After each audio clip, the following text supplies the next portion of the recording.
Nous avons toujours, dans ce que nous faisons, une vision locale, une attention particulière portée à ce qui est autour de nous, parce que la cuisine en France, c'est la richesse de la France, c'est la diversité de ses cuisines, dont c'est toujours la relation avec le terroir. Mais le terroir, ça ne veut pas dire une vision du passé, ça veut dire une vision contemporaine, en prélevant les ressources que l'on trouve localement pour proposer une cuisine d'aujourd'hui et non pas une cuisine d'hier. Un restaurant contemporain, que ce soit une auberge, un restaurant de gastronomie, dans la zone géographique dans laquelle il se trouve, il doit être une proposition juste et actuelle, en sachant d'où vient la cuisine, pour savoir la cuisine juste qu'il faut proposer aux consommateurs d'aujourd'hui. Est-ce que c'est un défi d'appliquer cette philosophie, cette méthode de travail quand on opère 21 restaurants dans 8 pays?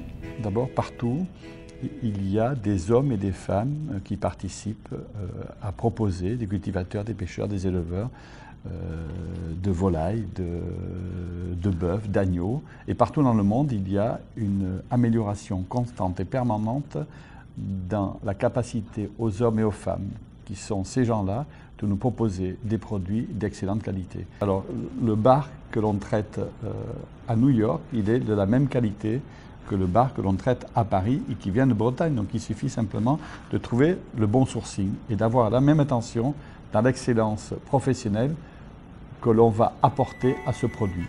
Et nous, le cuisinier français, on a l'attention de préserver notre ADN, de la connaissance que l'on a de la cuisine française, sur des produits excellents du terroir là où on se trouve.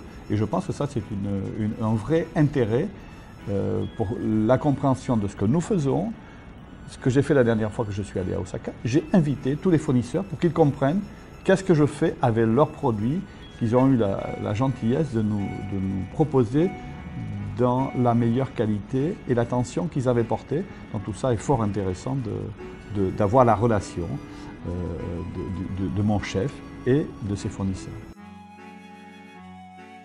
Parlons nouvelles technologies, puisque notre magazine se tourne cette année résolument vers le web. Est-ce que dans le domaine culinaire, les nouvelles technologies ont leur place? D'abord, les nouvelles technologies, elles me servent à cuire parfaitement dans un four extrêmement bien réglé pour compenser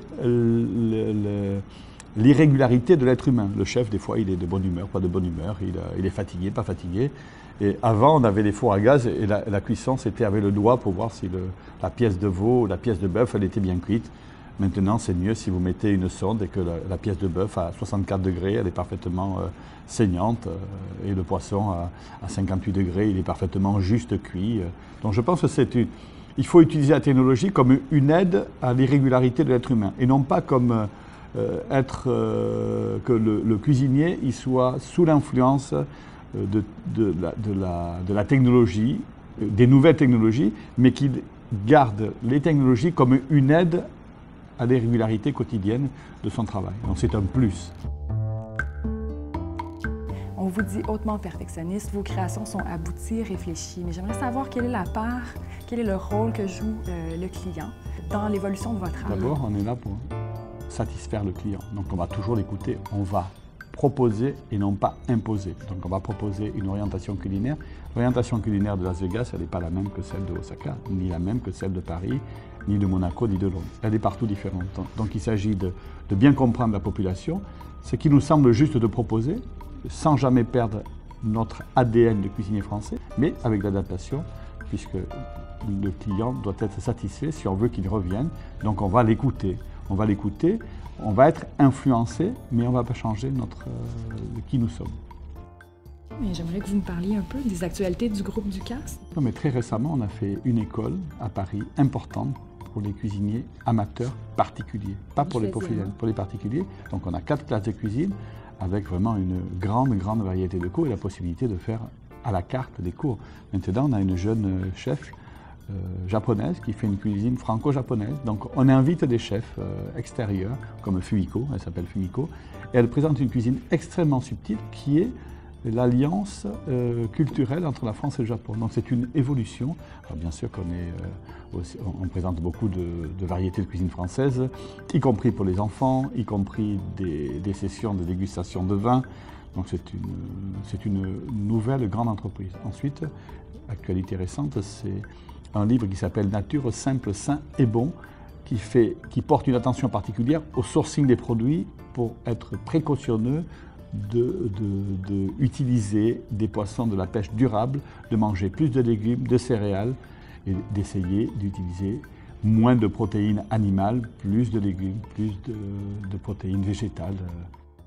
Votre domaine, c'est avant tout la restauration, mais vous êtes également impliqué en hôtellerie et notamment par votre implication en tant que président du regroupement Châteaux et Hôtels de France. Je préside à une organisation qui fédère plus de 500 établissements en France qui représente l'image en région de ce qu'est un aubergiste, un hôtelier, un restaurateur qui ne ressemble pas à la proposition d'une autre région. Donc c'est une hôtellerie qui a du charme, qui a du sentiment, qui a des valeurs différentes, y compris dans les tables remarquables que nous avons identifiées, qui ont des chambres ou qui n'ont pas de chambre. Cette attention portée à proposer ce qui ressemble à sa région, avec toujours un homme et une femme derrière, qui racontent une histoire de ces différents éléments qui font la diversité de la France dans sa qualité hôtelière et dans sa différenciation, ainsi que dans la proposition culinaire. Quand vous rentrez chez vous avec votre famille et tout, vous prenez plaisir à cuisiner encore? Non, je vais au jardin, je vais regarder ce que la nature m'a donné et je vais m'attacher à cuisiner simplement ce que je trouve dans le jardin. Et si le matin je suis allé au marché et si un petit pêcheur il a trouvé un maquereau extraordinaire qui est pêché depuis 2 heures, je vais me contenter de faire quelques tranches de maquereau cru, un filet d'huile d'olive, un peu de fleur de sel et des légumes du jardin. Et cela suffit largement à mon bonheur. Vous m'invitez? Bien sûr, mais vous éplucherez les légumes. Oui, volontiers. Merci beaucoup. Merci.